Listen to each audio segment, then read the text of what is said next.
അതായത് intelligence report എന്ന് പറയുന്നത് പ്രതിവാരത്തിൽ തന്നെ, മുമ്പ് മാസത്തിലായിരുന്നു, ഇപ്പോൾ പിണറായി വിജയൻ ഇലക്ഷനോട് അടുപ്പിച്ചിട്ട് വാരത്തിൽ തന്നെ അതിൻ്റെ റിപ്പോർട്ട് കൊടുക്കണമെന്ന് പറഞ്ഞ അതിൻ്റെ അടിസ്ഥാനത്തിൽ ഇപ്പോൾ കിട്ടിയ ഏറ്റവും പുതിയ റിപ്പോർട്ട് പിണറായി വിജയന് നല്ലാതെ നടുക്കുന്നതാണ്. ഈ ഇൻ്റലിജൻസ് റിപ്പോർട്ട് എന്താണോ അത് തന്നെയാണ് കഴിഞ്ഞ തവണത്തെ ലോക്സഭാ മണ്ഡലത്തിലെ ഇലക്ഷനിലും തദ്ദേശ സ്വയംഭരണ തെരഞ്ഞെടുപ്പിലെ ഇലക്ഷനിലും നടന്നിട്ടുള്ളത്. അതിൽ കൃത്യമായി പറഞ്ഞിട്ടുണ്ട് 4 സ്ഥലങ്ങളിൽ UDF കോർപ്പറേഷൻ നേടും. അതേപോലെ ഒരു സ്ഥലത്ത് BJPയും, തിരുവനന്തപുരത്ത് BJPയും, അതേപോലെ കോഴിക്കോട് CPMഉം ഇടതുപക്ഷമായിരിക്കും നെക്കനെക്കായിട്ട് കോർപ്പറേഷൻ നേടുക എന്ന് പറഞ്ഞിട്ടുണ്ട്. മുനിസിപ്പാലിറ്റിയിൽ ബഹുഭൂരിപക്ഷം UDF നേടുമെന്നാണ് പറഞ്ഞത്. അതേപോലെ സംഭവിച്ചു. പഞ്ചായത്തുകളിൽ 550ഓളം സ്ഥലങ്ങളിൽ UDF ജയിക്കുമെന്നൊക്കെ ആയിരുന്നു പറഞ്ഞെങ്കിൽ 514 സ്ഥലങ്ങളിലാണ് വിജയിച്ചിട്ടുള്ളത്. മറ്റുള്ള സ്ഥലങ്ങളിൽ അവരെ പിടിപ്പുകൊണ്ട് പോയതാണ്. ഇപ്പം ഇത് കറക്റ്റായി വന്നിരിക്കുകയാണ്. ഇപ്പം പുതിയ സംഭവത്തിൽ കഴിഞ്ഞ ലോക്സഭാ മണ്ഡലത്തിൽ 18 സ്ഥലങ്ങളിൽ വിജയിക്കുമെന്ന് പറഞ്ഞ് കറക്റ്റായി വന്നു. ആലത്തൂരിൽ K രാധാകൃഷ്ണൻ വിജയിക്കുമെന്നും അതേപോലെ തൃശ്ശൂർ സുരേഷ് ഗോപി ജയിക്കുമെന്ന് പറഞ്ഞത് കറക്റ്റായി വന്നിരിക്കുകയാണ്. ഈ കഴിഞ്ഞ നിയമസഭ ഇൻ്റലിജൻസ് റിപ്പോർട്ടിൽ നമ്മൾ തന്നെ പുറത്തുവിട്ടുള്ള കാര്യം BJPക്ക് 2 സീറ്റിൽ വിജയിക്കാൻ സാധ്യതയുണ്ടെന്നുള്ളതാണ്. അതേപോലെ തന്നെ കോൺഗ്രസ്സിന് UDFന് 100 മുതൽ 110 സീറ്റ് വരെ വിജയിക്കുമെന്നുള്ളതായിരുന്നു കഴിഞ്ഞ അതിൽ വന്ന്. ബാക്കി LDF വിജയിക്കുമെന്നുള്ളതാണ്. എന്നാൽ ഏറ്റവും പുതിയ ഇൻ്റലിജൻസ് റിപ്പോർട്ട് പ്രകാരം 110 മുതൽ 120 സീറ്റുകൾ വരെ UDF കൊടുങ്കാറ്റായി മാറും, എല്ലാം വിജയിക്കാൻ സാധ്യതയുണ്ടെന്നുള്ളതാണ്. മാത്രമല്ല കഴിഞ്ഞ തദ്ദേശ സ്വയംഭരണ തെരഞ്ഞെടുപ്പിലെ റിസൾട്ട് ആയിരിക്കില്ല, അതൊരു കൊടുങ്കാറ്റാണെങ്കിൽ ഇത് വൻ ചുഴലിക്കൊടുങ്കാറ്റായി മാറുകയാണ് എന്നുള്ളതാണ്. അതായത് അന്നുണ്ടായിരുന്ന വികാരത്തെക്കാൾ ഭയങ്കരമായ ഒരു വികാരം കേരളത്തിലെ എല്ലാ പാർട്ടി അണികളിലും, അത് മാർക്സിസ്റ്റ് പാർട്ടി ആയിക്കോട്ടെ, കോൺഗ്രസ് ആയിക്കോട്ടെ, BJP ആയിക്കോട്ടെ, എല്ലാവരുടെ ഇടയിലും ഭരണവിരുദ്ധ വികാരം എന്ന് പറയുന്ന ഒരു വലിയൊരു വികാരം കേരളത്തിലുണ്ട്. അതോടൊപ്പം മറ്റൊരു വികാരം കൂടെ ഉണ്ടായിരിക്കുന്നു. മുസ്ലിം ക്രിസ്ത്യൻ ന്യൂനപക്ഷ വികാരം UDFന് അനുകൂലമാണ്, LDFനെതിരേക്ക് ശക്തമായി ആഞ്ഞു വീശുകയാണ്. അവർ BJPക്ക് അനുകൂലവുമല്ല. മൂന്നാമത്തെ ഹിന്ദു വികാരമാണ്. ഹിന്ദു വികാരത്തിൽ സ്വാഭാവികമായിട്ടും നമ്മളെല്ലാവരും കണക്കൂട്ട് BJPക്ക് പോകുന്നതാണ്. പക്ഷേ ബഹുഭൂരിപക്ഷം വരുന്ന ആളുകളും ഒരു ഭരണമാറ്റം ആഗ്രഹിക്കുന്നുണ്ട്. ഇവരും ശബരിമല കൊള്ളയുടെ വാർത്തകൾ ദിവസേന വന്നുകൊണ്ടിരിക്കുന്ന ഒരു ഘട്ടത്തിൽ വിശ്വാസികളെല്ലാം തന്നെ ഭരണത്തിൽ വരാൻ സാധ്യത UDF ആണ് എന്ന് മനസ്സിലാക്കി UDFന് അനുകൂലമായിട്ടുള്ള ഒരു വോട്ട് ചെയ്യാൻ ഉദ്ദേശിക്കുന്നു എന്നുള്ള കൃത്യമായിട്ടുള്ള കണക്കുകളും കാര്യങ്ങളുമാണ് വന്നിരിക്കുന്നത്. 100+ തന്നെയാണ് എല്ലാ കോൺഗ്രസ് നേതാക്കളും. ഇതിപ്പോൾ 100+ അല്ല, 110+ എന്നുള്ള ലെവലിലേക്ക് UDF അനുകൂലയിലേക്ക് മാറി എന്നുള്ളതാണ്. 110 സീറ്റ് ഉറപ്പായിട്ടും കിട്ടുന്നുള്ള ഒരു അവസ്ഥയിലേക്ക് മാറുകയാണ്. തെക്കൻ ജില്ലകളിൽ LDF തകർന്ന് തരിപ്പണമാകും എന്നുള്ളതാണ്. ആലപ്പുഴ, തിരുവനന്തപുരം, കൊല്ലം 3 ജില്ലകളിലാണ് കഴിഞ്ഞ തദ്ദേശ സ്വയംഭരണ തെരഞ്ഞെടുപ്പിൽ അത്യാവശ്യം പിടിച്ചു നിന്നത്. അതിൽ തിരുവനന്തപുരമാണ് അത്യാവശ്യം നിന്നത്, പിന്നെ തൃശ്ശൂരാണ്. എന്നാൽ ഇത്തവണത്തെ ഈ പറയുന്ന 4 സ്ഥലങ്ങളിൽ തൃശ്ശൂരായിക്കോട്ടെ, കൊല്ലമായിക്കോട്ടെ, തിരുവനന്തപുരമായിക്കോട്ടെ, ആലപ്പുഴ ആയിക്കോട്ടെ, ഏകദേശം 50-50 സീറ്റല്ല, 75% സീറ്റും UDF അടിച്ചു കൊണ്ടുപോകുന്നുള്ള അവസ്ഥയിലേക്കാണ്. ഇവിടെ നിന്നാണ് BJP മിനിമം 5 സീറ്റ് വരെ വിജയിക്കാൻ സാധ്യതയുണ്ട്. 2 മുതൽ 5 വരെ സീറ്റുകൾ നേടാൻ സാധ്യതയുണ്ട്. അതിൽ ആലപ്പുഴയിൽ നിന്നൊരു സീറ്റായിരിക്കാം, ആലപ്പുഴ ജില്ലയിൽ നിന്നൊരു സീറ്റ്, അതേപോലെ കൊല്ലം ജില്ലയിൽ നിന്നൊരു സീറ്റ്, പിന്നെ 2 സീറ്റ് തിരുവനന്തപുരം, 1 സീറ്റ് നേരെ കാസർഗോഡ് നിന്നാകാം എന്നുള്ള ഒരു ഇതാണ് വന്നിരിക്കുന്നത്. അത് ചിലപ്പോൾ പിന്നെ തിരിച്ചിട്ട് തിരുവനന്തപുരം തന്നെ ആകാം, കാട്ടാക്കടയോ.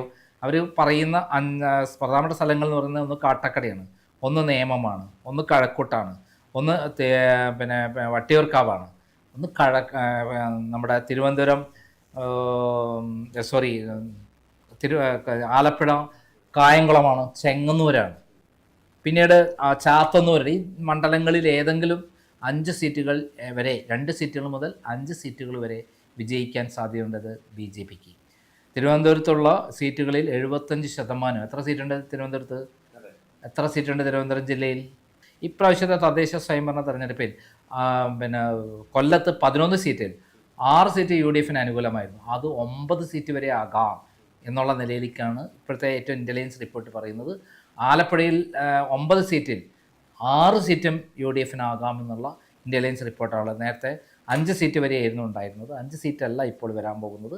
9 സീറ്റിൽ 7 സീറ്റ് വരെ അവിടെ നേടാം, 1 സീറ്റ് BJP നേടാം എന്നുള്ള നിലയിലേക്ക് കാര്യം മാറിയിരിക്കുന്നു എന്നുള്ളതാണ് വന്നിരിക്കുന്നത്. ഇതിലിപ്പം സാർ പറഞ്ഞ പോലെ എന്താണ് ന്യൂനപക്ഷ വോട്ടുകൾ മുഴുവനായിട്ട്, അതായത് ക്രിസ്ത്യൻ മുസ്ലിം, അതിന് വേണ്ടിയിട്ട് ഒരു കളം കൂടി ഒരുക്കുന്നുണ്ട് AK ബാലൻ. അദ്ദേഹം പറഞ്ഞത് ആഭ്യന്തരം കൈകാര്യം ചെയ്യാൻ വേണ്ടി പോകുന്നത് ജമാഅത്തിയാണ്.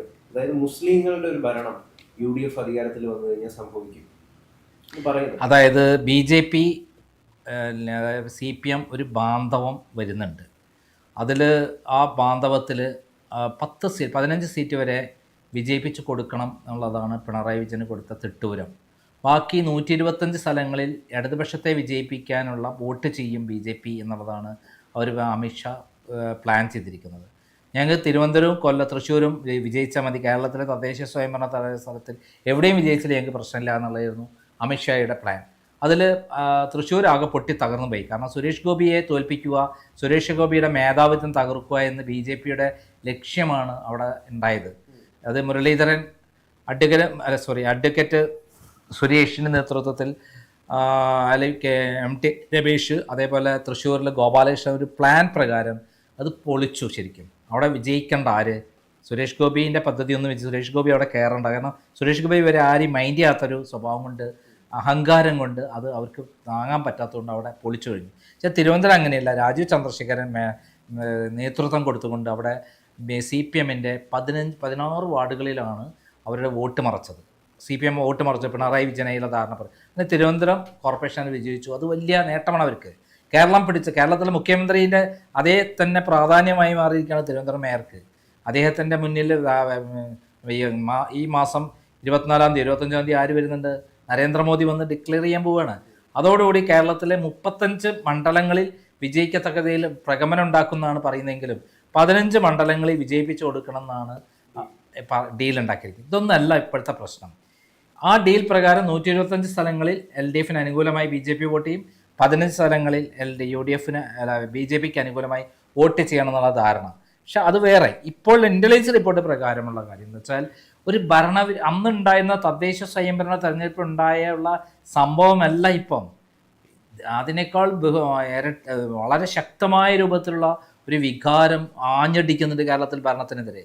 അതുമാത്രമല്ല, സ്വർണ്ണക്കള്ളക്കടത്തുമായി അയ്യപ്പനുമായി ബന്ധപ്പെട്ട ഹിന്ദു വോട്ടുകൾ ഇപ്പോൾ ഏകീകരിച്ച് പിണറായി വിജയനെ തകർക്കാൻ പറ്റുന്നത്, ഭരണത്തിൽ കൊണ്ടുവരാൻ പറ്റുന്നത് UDF ആണ് എന്നുള്ളത് മനസ്സിലാക്കി അവർക്ക് അനുകൂലമായി വോട്ട് ചെയ്യാനുള്ള ഒരു പ്രവണതയാണ് വന്നിരിക്കുന്നത് എന്നാണ് പറയുന്നത്. അതേപോലെ ന്യൂനപക്ഷ വോട്ടുകൾ, വെള്ളാപ്പള്ളിയുടെ AK ബാലനെ പോലുള്ള ആളുകൾ ഇവരുടെ പ്രസ്താവന കാരണം മാത്രമല്ല പിണറായി വിജയൻ വെള്ളാപ്പള്ളിയെ ന്യായീകരിച്ചതോടുകൂടി വെള്ളാപ്പള്ളിക്കെതിരെ മുസ്ലിം സമുദായം ഒറ്റക്കെട്ടായിട്ട്, പല സംഘടനകൾ ഒറ്റക്കെട്ടായി നീങ്ങിക്കൊണ്ടിരിക്കുന്നു. ക്രിസ്ത്യൻസും ഒറ്റക്കെട്ടായി നീങ്ങിക്കൊണ്ടിരിക്കുകയാണ്. അവരൊക്കെ ആവശ്യം പിണറായി വിജയനെ ഒഴിവാക്കുക എന്നുള്ള ഈ 3 തരത്തിലുള്ള ഘടകങ്ങൾ ശക്തമായി പ്രവർത്തിക്കുന്നു എന്നാണ് ഇൻ്റലിജൻസ് റിപ്പോർട്ട് പറയുന്നത്.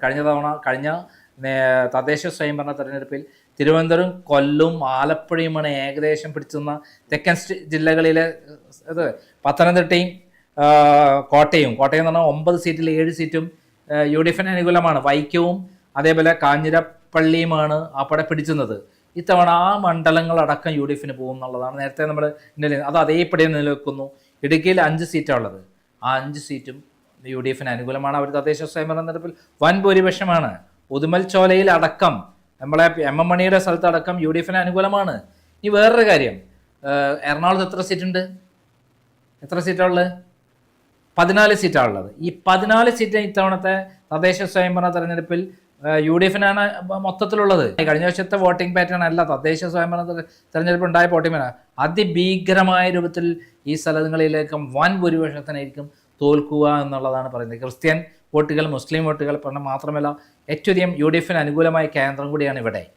മാത്രമല്ല ഇപ്പോൾ തെരഞ്ഞെടുപ്പിൽ വിജയിച്ചിട്ടുള്ള തദ്ദേശ സ്വയംഭരണ തെരഞ്ഞെടുപ്പിൽ വിജയിച്ചിട്ടുള്ള ഓരോ സ്ഥാനാർത്ഥിയും 100 വോട്ടുകൾ വീതം ആദ്യം പിടിക്കണം എന്നാണ് പറഞ്ഞത് കേരളത്തിലെ എല്ലാ സ്ഥലത്തും.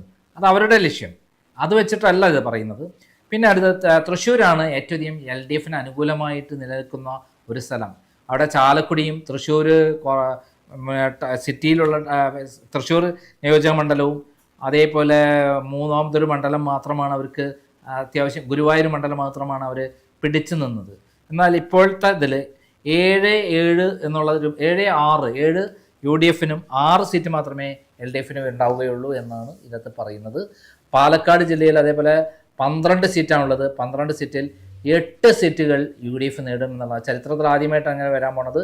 അതിൽ ഏറ്റവും പ്രധാനപ്പെട്ട മണ്ഡലം പാലക്കാട് തന്നെ. അവിടെ ഒരു ആപ്പാടുള്ള പ്രശ്നം എന്ന് പറയുന്നത് നമ്മുടെ രാഹുൽ മാങ്കൂട്ടത്തിൻ്റെ മത്സരിക്കുമോ ഇല്ലേ എന്നുള്ളതാണ്. അതൊന്നും ഇതിൻ്റെ ഘടകമല്ല എന്നാണ് പറയുന്നത്. പട്ടാമ്പി കഴിഞ്ഞ ശേഷം LDF ആയിരുന്നു. ഇപ്രാവശ്യം വൻ ഭൂരിപക്ഷത്തിന് UDF പിടിച്ചെടുക്കുമെന്നുള്ളതാണ് പറയുന്നത്. ഇതേപോലെ ചിറ്റൂർ, തൃത്താല, പിന്നെ നെന്മാറ, ഈ സീറ്റുകളെല്ലാം തന്നെ UDF പിടിച്ചെടുക്കാൻ പോണു എന്നുള്ളതാണ് വരുന്നത്. മണ്ണാർക്കാട് നേരത്തെ UDFിൻ്റെ കയ്യിലാണ്. CPI ആണ് അവിടുത്തെ സ്ഥാനാർത്ഥി. മാത്രമല്ല CPIയെ കുറിച്ച് അവിടുത്തെ ജില്ലാ സെക്രട്ടറി വളരെ മോശമായിട്ട് സുരേഷ് ബാബു പറഞ്ഞിരിക്കുക. 5% വോട്ട് മാത്രമേ കേരളത്തിൽ CPIക്ക് ഉള്ളൂ എന്ന് പരിഹസിച്ചിരിക്കുകയാണ്. ബിനോയ് വിശ്വം ആരാണെന്ന് പറഞ്ഞ് അങ്ങനെ മൊത്തത്തിൽ അവിടെ CPIയുടെ വോട്ട് പോലും UDFിന് അനുകൂലമായി മാറുന്ന ഒരവസ്ഥയാണ്. പിന്നെ മലപ്പുറം ജില്ലയിൽ പറയേണ്ട ആവശ്യമില്ലല്ലോ. മലപ്പുറം ജില്ലയിൽ എത്ര സീറ്റുണ്ട്? എത്ര സീറ്റാണുള്ളത്? 16 സീറ്റ്. ഈ 16 സീറ്റും ഇത്തവണ ഈ പറഞ്ഞ കഴിഞ്ഞ ഇലക്ഷനിൽ UDFിന് അനുകൂലമാണ്. അത് കഴിഞ്ഞാൽ പിന്നെ വരുന്നത് കോഴിക്കോടാണ്. കോഴിക്കോട് 13 സീറ്റിൽ ഇത്തവണ 10 സീറ്റ്. കഴിഞ്ഞ തവണ നിയമസഭാ തെരഞ്ഞെടുപ്പിൽ 11 സീറ്റ് LDFിനായിരുന്നു. അവിടെ എല്ലാ മേഖലകളിലും LDF. എന്നാൽ തകർന്ന് തരിപ്പണമായി ഈ തദ്ദേശ സ്വയംഭരണ തെരഞ്ഞെടുപ്പിൽ അവിടെ ഇപ്പോൾ 13 സീറ്റും. 3 സീറ്റ് എന്ന് പറഞ്ഞാൽ ബേപ്പൂർ നമ്മൾ ആരാ മത്സരിക്കാൻ പോണത്? നമ്മുടെ നിലമ്പൂരിൽ നിന്ന് കഴിഞ്ഞ തവണ വിജയിച്ച ഏറ്റവും വിവാദ നായകനായ, അതോടൊപ്പം തന്നെ കോഴിക്കോട് സൗത്താണ് പിന്നെ ലീഡ് നിന്നത് LDF. അവിടെയും തദ്ദേശ സ്വയംഭരണ തെരഞ്ഞെടുപ്പിനേക്കാൾ ശക്തമായ രൂപത്തിൽ ആ സീറ്റുകളും UDFിന് അനുകൂലമാകുമെന്ന് പറയുന്നത്. കോഴിക്കോട്ടെ ഏറ്റവും എല്ലാ കാലത്തും കൂടെ നിന്നിരുന്ന LDFിന് കൂടെ നിന്ന ബാലുശ്ശേരി ഇത്തവണ UDFിന് അനുകൂലമാണ്. 15,000 വോട്ടിൻ്റെ ഭൂരിപക്ഷമുള്ളത്. പേരാമ്പ്ര, കുറ്റ്യാടി, നാദാപുരം, വടകര, കൊയിലാണ്ടി, ആ ഏരിയ കംപ്ലീറ്റ്. അതിൻ്റെ പ്രധാനപ്പെട്ട കാരണം RMPയുടെ ശക്തമായ പിന്തുണ, രമയുടെ അവിടെ ശക്തമായ ഒരു രംഗപ്രവേശമുള്ളത് കൊണ്ടാണ് അവിടെ ഫുള്ളായിട്ടുള്ള ഒരു മൂവ്മെൻറ്റ് വരുന്നത് എന്നുള്ളതാണ്.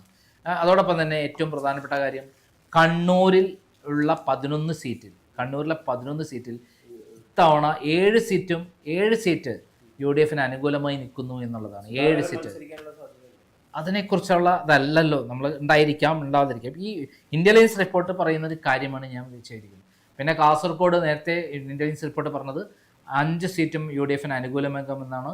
അതിൽ ഏറ്റവും പ്രധാനപ്പെട്ട കാസർഗോഡ്, തൃക്കരിപ്പൂരും അതേപോലെ കാഞ്ഞങ്ങാടുമാണ്, ഉദുമ, കാഞ്ഞങ്ങാട്, അതേപോലെ മഞ്ചേശ്വരം, അതേപോലെ കാസർഗോഡ്, ഈ 4 മണ്ഡലങ്ങളും UDFിന് അനുകൂലമാകും എന്ന് തദ്ദേശ സ്വയംഭരണ തെരഞ്ഞെടുപ്പിൽ അനുകൂലമായിരുന്നു. ആ 4 മണ്ഡലം മാത്രമല്ല, തൃക്കരിപ്പൂരടക്കം ഇത്തവണ വലിയൊരു കൊടുങ്കാറ്റാണ്, വലിയൊരു വികാരമാണ് അവിടെ നടന്നത്. പ്രത്യേകിച്ച് മുസ്ലിം വോട്ട് ഒന്നിച്ച് UDFിന് അനുകൂലം പോവുകയാണെന്നു എന്നുള്ളതാണ് ഏറ്റവും പ്രധാനം. പിന്നെ ഏറ്റവും പ്രധാനം അവസാനം 3 മണ്ഡലങ്ങൾ നമ്മൾ പ്രത്യേകം പറയേണ്ട ആവശ്യമില്ല. അതായത് 3 മണ്ഡലം വയനാടാണ്. വയനാട്ടിലെ ഭൂരിപക്ഷം മണ്ഡലവും UDFിന് അനുകൂലം. 3 മണ്ഡലം UDFിന് കഴിഞ്ഞ തദ്ദേശ സ്വയംഭരണത്തിൽ തന്നെ വൻ ഭൂരിപക്ഷമാണ്. അത് അവർക്ക് തന്നെയാണെന്നുള്ളതാണ് ഇന്റലിജൻസ് റിപ്പോർട്ട് പറയുന്നത്. പിന്നെ നമ്മൾ വിട്ടുപോയ പത്തനംതിട്ടയാണ്. പത്തനംതിട്ടയിലെ 5 സീറ്റാണുള്ളത്. ഈ 5 സീറ്റും, ഇടുക്കിയിലെ 5 സീറ്റും UDF വൻ ഭൂരിപക്ഷത്തിന് വിജയിക്കുമെന്നാണ് പറയുന്നത്. അപ്പോൾ മൊത്തം 140 മണ്ഡലങ്ങളിൽ 110+ എന്നുള്ള നിലയിലേക്കാണ്. കോൺഗ്രസിൻ്റെ ലക്ഷ്യം എന്ന് പറയുന്നത് 100ആണ്. അതല്ല, ഇപ്പം മൊത്തത്തിൽ ജനങ്ങൾ, എല്ലാ മേഖലകളിലുള്ള ജനങ്ങൾ ഒറ്റക്കെട്ടായിട്ട് ഇത്തവണ പിണറായിയെ അതിശോക്തിയല്ല എന്നുള്ള രൂപത്തിലേക്കാണ് പോകുന്നത്. ഒരു കാരണവശാലും ഇനി BJP പിണറായിക്ക് പിന്തുണ പ്രഖ്യാപിച്ചാൽ BJP അണികളും CPM അണികളും മറച്ചു കുത്തും എന്നുള്ള അവസ്ഥയാണ് കേരളത്തിൽ എന്നുള്ളതാണ് സത്യം. എന്തായാലും 110 എന്ന് പറയുന്ന ചരിത്രപരമായ വിജയമായി മാറും. നമുക്കറിയാം, അടിയന്തരാവസ്ഥയ്ക്ക് ശേഷം നടന്ന ഇലക്ഷനിലാണ് ഇത്രയധികം ഭൂരിപക്ഷം UDFിന് കിട്ടിയിട്ടുള്ളത്, കോൺഗ്രസ് മുന്നണിക്ക് കിട്ടിയിട്ടുള്ളത്. അതിനെ മറികടക്കുന്ന അതിശക്തമായ ഇതായിരിക്കും. ഈവൻ ധർമ്മടത്ത് പിണറായി വിജയൻ തോറ്റുപോയാൽ പോലും അത്ഭുതപ്പെടേണ്ടതില്ല എന്നുള്ളതാണ് ഇത്തവണത്തെ പിണറായി വിജയനെ ഞെട്ടിക്കുന്ന ഇന്റലിജൻസ് റിപ്പോർട്ടുകൾ പറയുന്നത്.